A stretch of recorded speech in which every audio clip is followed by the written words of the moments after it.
বঙাইগাঁৱত চৰম লজ্জাজনক ঘটনা প্ৰেমিক প্ৰেমিকাৰ ওপৰত মধ্যযুগীয় আখৰিক অত্যাচাৰ ভয় ভাবুকিৰে নগ্ন কৰি যৌন কাৰ্য কৰিবলৈ বাধ্য কৰালে একাংশ নৰপিশাচে ৫ পাখণ্ড নৰপিশাচক আটক কৰে আৰক্ষীয়ে। এই ঘটনা সংঘটিত হৈছে বঙাইগাঁও সদৰ থানাৰ অধীনৰ পঞ্চগাঁও কাছুৱা গাঁও সংযোগী ভূমেশ্বৰ পাহাৰৰ ৱাটাৰফলছ এলেকাত। আনহাতে যৌন কাৰ্য কৰিব দি সমগ্ৰ ঘটনা ভিডিঅ' কৰে নৰপিশাচ কেইটাই, লগতে ধন দাবী কৰে, অন্যথা ভিডিঅ' ভাইৰেল কৰাৰ ভয় ভাবুকি দেখুৱায়।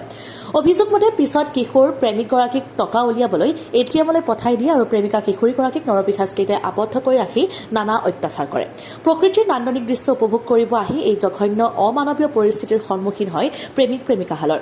ঘটনাটোৱে বঙাইগাঁৱত তীব্ৰ প্ৰতিক্ৰিয়াৰ সৃষ্টি কৰিছে। যোৱাকালি সমগ্ৰ ভিডিঅ' ভাইৰেল হৈ পৰাত সমগ্ৰ ঘটনা পোহৰলৈ আহে। ব্যক্তি হিচাপত মানে বিৰাট এটা লজ্জাজনক ঘটনা। আমি এইখন অঞ্চলৰ বুলিয়ে নহয়, আজি বঙাইগাঁও ডিষ্ট্ৰিক্টতে মানে এনেকুৱা এটা মানে সমগ্ৰ মানে স্থানৰ মানে এনেকুৱা এটা জেগা বৰঝৰা। এই বৰঝৰাটো আজিৰ তাৰিখত এনে একটা মানে বনাম এটা মানে আহি পৰিল, মানে আমি মানে বহুত লজ্জাজনক। মানে বহুত ইয়াৰ খালি আমাৰ বঙাইগাঁও ডিষ্ট্ৰিক্ট বুলিয়ে নহয়, গোৱালপাৰা, ধুবুৰী, বৰপেটা সমগ্ৰ অঞ্চলৰ পৰা ইয়াত মানুহ আহে। আজি এই যে মানুহখিনি আহে, সিহঁতে কি হিচাপত আহিব, কেনেকুৱা মানে মনৰ ভাৱ লৈ আহিব, বৰ এটা ভয় লগা মানে মানে কাণ্ড হৈছে। আৰু এই যিটো কাণ্ড কৰিছে, এই কাণ্ডটো যাতে ভৱিষ্যতে নহয় আৰু মানে প্ৰশাসনে উচিত শাস্তি দিয়ক, তদন্ত ভালকৈ লওক, লোৱাৰ পাছত যাতে মানে সম্পূৰ্ণ মানে শাস্তিখিনি পায়, মানে সিহঁতে যাতে দ্বিতীয়তে যাতে এইটো ভুল আৰু বেলেগে নকৰে, এইখিনিয়ে মই অনুৰোধ জনাম। আৰু লগতে আজি এই যে বৰঝৰাত দুখন কৰে কমিটি আছে, এখন বৰঝৰা পূজা কমিটি আৰু বৰঝৰাৰ এখন পৰিচালনা কমিটি।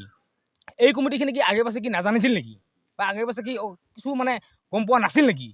ইয়াতো মানে ডাঙৰ ডাঙৰ লিডাৰ আছে, ডাঙৰ ডাঙৰ ভাল ভাল মানুহ আছে, সিহঁতে জানিব লাগিছিল। জানাৰ পিছত সিহঁতক আগে পাছে কি ইগলানযোৰ কাম সিহঁতৰ যদি শুনা পায়ও যদি সিহঁতে আজি মানে শুই থকা শিয়ালৰ দৰে যদি মানে সোমাই থাকে, এইটো কেনেকুৱা কথা? মই এইখিনিকে ক'ব খোজোঁ, ইয়াত ইমান ডাঙৰ ডাঙৰ লিডাৰ আছে, ইয়াৰ মানে বৰঝৰাৰ এখন মানে পইচাথলীৰ এখন কমিটি আছে, সেই কমিটিবিলাকে কি জানিও কি আজি কিয় চুপচাপ হৈ আছিল? আজি ঘটনাটো হোৱাৰ পিছতহে হয়তো সিহঁতৰ আজি সাৰ পাইছিল। ইমান দিনে কি কৰি আছিল? সিহঁতৰ কি কাণত কি অকণমানো কি পৰা নাই নেকি, শুনা জানা নাই নেকি, দেখা নাই নেকি? চবে গম পায়, ভিডিঅ' হিচাপে যিহেতু প্ৰচাৰিত হৈছে, ভাইৰেল হৈছে, গতিকে সেইটো মানে ক'ব লগা কথা নহয়, চবেই জানে এইটো বহুত বেয়া কথা। যিবিলাকে ভিডিঅ' চাইছে হয়তো চবেই জানে, এইটো মানে এইটো মানুহক আৰু খুলি ভাঙি কোৱা কথা নহয়। ভাইৰেল হৈ গৈছে যিটো ভিডিঅ'টো, চবেই জানে। প্ৰশাসনৰ হাতত যিহেতু যাই ভিডিঅ' পৰিছে, এতিয়া প্ৰশাসনক এইটোৱে অনুৰোধ জনাম, যাতে যিখিনি মানুহে এইটো কাম কৰিছে, যিকেইজন ব্যক্তিয়ে এইখিনি কাম কৰিছে, সেই কৰা কেইজন মানে ব্যক্তিক উচিত তদন্ত শাস্তি দিয়ক।